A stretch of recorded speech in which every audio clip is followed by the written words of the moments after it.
ہم احادیث پڑھیں، یہ بزرگوں کے اقوال سنائیں، تو یہ ان سے بڑے گستاخ ہیں جو نبی الاسلام کی قبر مبارک کے پاس آواز بلند کرنے والے ہیں. اور وہاں پہ بھی یہی لوگ آپ کو نظر آئیں گے اونچی آواز میں نعتیں پڑھتے ہوئے. نبی الاسلام کی جالیوں کے پاس اونچی آواز میں نعت پڑھنا بھی منع ہے. اور جو بیچارے منع کر رہے ہوتے ہیں عربی، وہاں پہ وہ اشاروں سے گفتگو کر رہے ہوتے ہیں ایسے ایسے. اور یہ جو ٹھیکیدار ہیں عشق رسول کے، یہ اونچی آواز میں وہاں نعتیں پڑھ رہے ہوتے ہیں، بے سری آواز کے اندر بھی تک کی کوئی نہیں بنتا. بس سلام عرض کریں، السلام علیکہ یا رسول اللہ، السلام علیکہ یا ابا بکر، السلام علیکہ یا عمر، اور نکل جائیں، باقی لوگوں کو موقع دیں.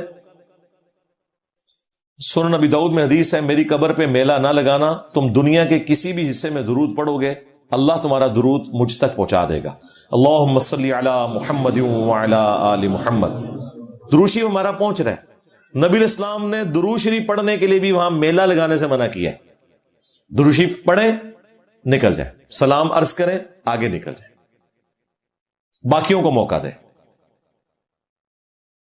تو نبی الاسلام کی حدیث سے اپنے بابوں کی تعلیمات کو اوپر کرنا، یہ وہ گستاخی ہے جس کے مرتکب یہ خود سو کالڈ عاشقان رسول ہو رہے ہیں. اور جب ہم انہیں سمجھاتے ہیں تو آگے سے ہمیں کہتے ہیں جی بزرگوں کو یہ حدیثیں نہیں پتا تھی، اور نہیں پتا تھی. لو سامو، یہاں بھی ہم نے ایک سٹیپ آگے کر دیا کہ نہیں پتا تھا یار ان کو. کل میں جواد نقوی صاحب یہ ایک پوڈ کاسٹ دیکھ رہا تھا ہمارے دوست حافظ احمد صاحب کے ساتھ، تو وہ کہہ رہے تھے جو بھی ذاکر آتا ہے نا شیعہ کے مجالس کے اندر، تو شیعہ کا کام ہے کہ اسے ممبر پہ چڑھنے سے پہلے نا قرآن دیں اور اسے کہیں کہ یہ فلاں صفحے سے اسے صرف تلاوت کر کے بتا دیں، ترجمہ تو چھوڑ دیں. تو وہ کہہ رہے تھے کہ جو تلاوت کرے اسے ممبر پہ چڑھنے دے، تو آپ کو پتا چلے گا یہ ساروں کی نوکری فارغ ہو جائے گی. یہ دیکھ کے بھی تلاوت نہیں کر سکتے، ترجمہ کرنا تو دور کی بات. ان کا بھی عشق رسول چیک کرنا ہے نا، ان کے سامنے حدیثیں پیش کریں. جب کہتے ہیں نا نہیں ہم تو اپنے بزرگوں کی تعلیمات کو نبی الاسلام سے اوپر نہیں لے کے جاتے، تو انہیں حدیث پیش کریں کہ بخاری اور مسلم دونوں میں حدیث ہے. اما عائشہ کہتی ہیں سلام اللہ علیہا، نبی الاسلام کے آخری دن چل رہے تھے، آپ علیہ السلام تکلیف کی وجہ سے بار بار چادر اپنے چہرے اقدس سے ہٹاتے تھے، اور پاس ایک پانی کا برتن تھا، اس سے ہاتھ گیلے کر کے اپنے بخار کو ٹھنڈا کرتے تھے، اور بار بار یہ کہتے تھے لعن اللہ الیہود والنصارى، اللہ کی لعنت ہو یہودیوں پر اور نصرانیوں پر، اتخذوا قبور انبیاءہم مساجدا، انہوں نے اپنی نبیوں کی قبروں کو سجدہ گاہ بنا لیا تھا.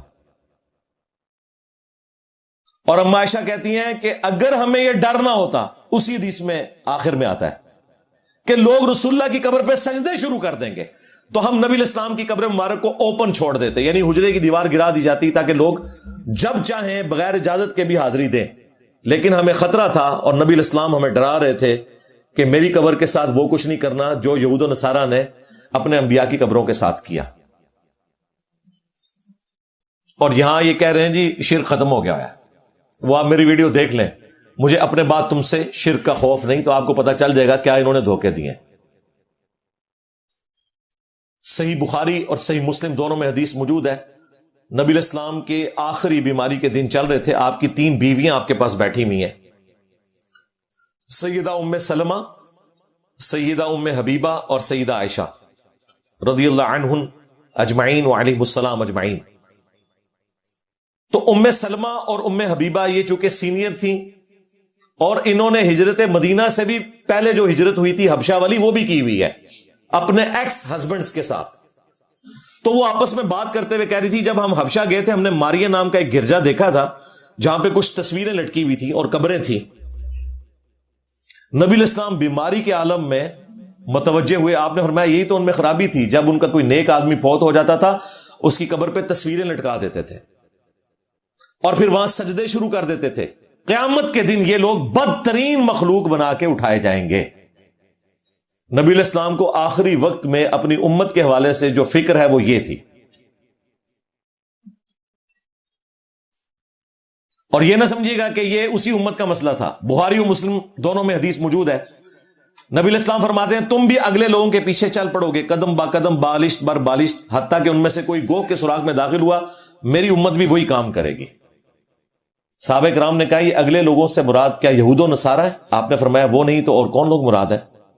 یعنی نبی علیہ السلام نے کہا کہ جو یہود و نصارہ کی خرابیاں تھیں من و عن اسی طریقے سے اس امت میں ٹرانسفر ہوں گی، اور ہمیں نظر آ رہا ہے قبروں کے ساتھ جو کچھ یہ کر رہے ہیں۔ نبی علیہ السلام کو پہلے ہی پتا تھا۔ اب یہ حدیثیں ان کے گلے کا ایک سمجھ لیں کانٹا ہے یا پھندا ہے، یہ حدیثیں بیان کرے، کہتے ہیں نہیں نہیں، یہ نبی علیہ السلام نے یہود و نصارہ کے فیشن کی بات کی ہے، عقیدوں کی بات نہیں کی۔ ہم کہتے ہیں نا، اس حدیث کا شان ارشاد بھی موجود ہے، جس طرح قرآن کا شان نزول ہوتا ہے، وہ جامعہ ترمذی میں ہے۔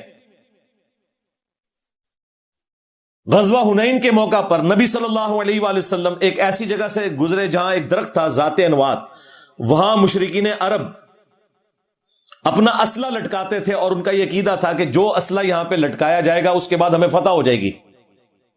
اللہ کے محبوب صلی اللہ علیہ وآلہ وسلم سے صحابہ کرام نے عرض کیا یا رسول اللہ آپ ہمارے لیے بھی کوئی درخت مقرر کر دیں جس سے ہم برکت حاصل کریں۔ اللہ اکبر۔ نبی علیہ السلام نے کہا سبحان اللہ، اللہ پاک ہے، اور معذوف تھا عما یشرکون، اس قسم کے شرکی عقیدوں سے۔ آپ نے فرمایا تم نے تو آج وہی بات کر دی جو موسیٰ علیہ السلام کے ماننے والوں نے کی تھی، کہ جب موسیٰ علیہ السلام اپنی امت کو لے کر سمندری جھیل کو کراس کر کے ایک ایسی قوم کے پاس سے گزرے جو بتوں پہ دھیان کیے ہوئے بیٹھے تھے، تو قوم موسیٰ نے کہا آپ بھی ہمارے لیے اللہ کا کوئی بت مقرر کر دیں کہ ہم دھیان کر سکیں۔ تو حضرت موسیٰ علیہ السلام نے کہا تھا میں ایسی جاہل قوم سے اللہ کی پناہ میں آتا ہوں۔ میرے صحابہ تم نے تو موسیٰ کے ساتھیوں والی بات کر دی، حالانکہ وہاں اللہ کا بت مانگا گیا تھا، یہاں صحابہ کرام نے درخت کوئی بت کے طور پہ نہیں مانگا تھا، صرف برکت کے لیے مانگا تھا۔ یہ ہوتے تو کہتے یا رسول اللہ آپ اپنے صحابہ پہ شرک کا فتویٰ لگا رہے ہیں۔ نبی اسلام کو پتا تھا، وہ امام الموحدین تھے، انہیں پتا تھا میں نے راستہ یہیں پہ روکنا ہے۔ آپ نے فرمایا تم نے تو وہی بات کر دی، پھر آپ نے فرمایا کہ تم بھی اگلے لوگوں کے پیچھے چل پڑو گے، یعنی جو خرابیاں اگلے لوگوں میں آئیں، وہ جو بخاری مسلم کی میں نے حدیث بتائی، تم میں بھی وہی آئیں گی۔ یہ عقیدوں کے بارے میں تھا۔ اور دیکھیں امت آج تک درختوں کے اوپر کپڑے کی ٹاکیاں باندھ رہی ہے، شلواریں لٹکا رہی۔ وہ شلوار شاہ دیکھیے نا آپ نے ویڈیو، پیر شلوار شاہ۔ اور نبی علیہ السلام نے صحابہ کرام کو تلوار ٹچ کرنے سے بھی منع کیا کہ یہ عقیدہ نہیں رکھنا کہ درخت کوئی کسی کے لیے اس حوالے سے کوئی برکت کا باعث بن سکتا ہے۔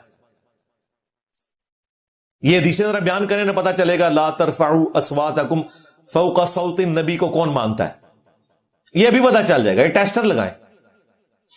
صحیح مسلم میں حدیث ہے، نبی علیہ السلام نے اپنی وفات سے 5 دن پہلے جندب رضی اللہ تعالیٰ عنہ کہتے ہیں یہ وصیت کی کہ دیکھنا خبردار تم میں سے اگلے لوگوں میں اگر کوئی نیک آدمی یا وقت کا پیغمبر فوت ہو جاتا تھا اس کی قبر پہ لوگ سجدے شروع کر دیتے تھے، میں تمہیں اس کام سے منع کرتا ہوں۔ مسند احمد میں حدیث ہے اللہم لا تجعل قبری وثنا یعبد، اے اللہ میری قبر کو وہ بت نہ بننے دینا کہ لوگ اس کی عبادت شروع کرتے ہیں۔ نبی علیہ السلام نے اپنی قبر مبارک کو بت کہہ دیا، وہ قبر جو ہمیں اپنے ماں باپ اولاد سب لوگوں سے بڑھ کر عزیز ہے، اس پلانٹ ارتھ پہ اس سے زیادہ بابرکت جگہ کوئی نہیں ہے، لیکن اگر اس کی بھی عبادت ہوگی تو نبی علیہ السلام نے اپنی قبر کو کہہ دیا کہ بت تو تواڈے بابیاں دی قبراں تے شے ہی کوئی نہیں، اتنے تو ویسے ہی کتے پھر رہے جی آج کل، ہاں مجاور ہٹاؤ تو پھر کتے آ جان کے جے۔ وہ ویڈیو دیکھی ہمارے اسٹوڈنٹ نے چڑھا دی ہے۔ اچھا اس ویڈیو کا یہ فائدہ ہوا ہے کہ اب اس بازار کی صفائی کر کے انہوں نے بالکل فٹ کر دیا، اس نے کتے دکھا بھی دیے کہ دیکھو جو انجینئر صاحب نے بات کی تھی کہ آج یہاں سے آپ مجاوروں کو ہٹائیں، چندے بند کریں، یہاں پہ آپ کو کتے پھرتے نظر آئیں گے، صفائی کے لیے بھی بندہ نہیں ملے گا۔ وہ چندے آپ سے لے کے کچھ آپ کے اوپر لگاتے ہیں اور پھر کہتے ہیں نہیں بابا 1000 سال سے پال رہا ہے، اور بابا یہ پال رہا ہے کہ 70-80 روپے آپ کو ٹوکن خریدنا پڑتا ہے جوتی کی حفاظت کے لیے، ورنہ آپ کو واپسی پہ داتا دربار سے جوتی سلامت نہ ملے۔ اور آپ کو یہ کہانیاں کراتے تھے کہ وہاں سے اگر کوئی چیز چوری ہو جائے تو وہ چور اندھا ہو جاتا ہے۔ ہوں کیوں نہیں اندھے ہوتے؟ ریٹائر ہو گئے نا بابا جی۔